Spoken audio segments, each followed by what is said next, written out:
Lola shararina irraa wanti hubatamuu qabu tokko sadarkaa ulfinna dhugaa ajaa'ibaa raayyaa ittisa biyyaa nageenya ga'umsa hooggansa basaasaa fi gowwoomsaa diinaa argate akkasumas kasaaraa tokko malee hojiiwwan raawwachuu danda'u isaa kan nama ajaa'ibsiisudha jedha barreessaan barruu kana. Raayyaan ittisaa akkamitti sadarkaa olaanaa akkasii akka argate qofti dhimma qorannoo bal'aa barbaaduudha jechuudhaan dubbata.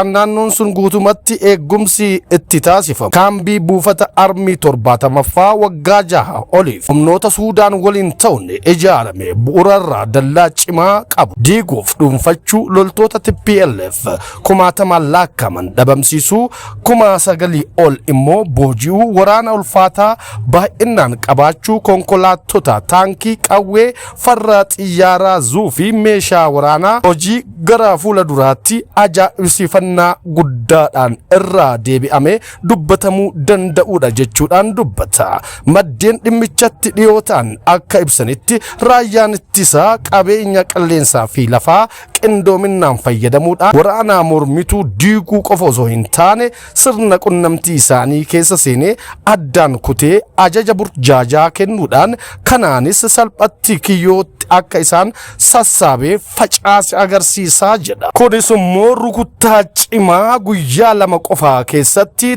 TPLF ibsa 13 akka baastu dirqisiiseera. Rukuttaa irratti fudhatame haalee ture.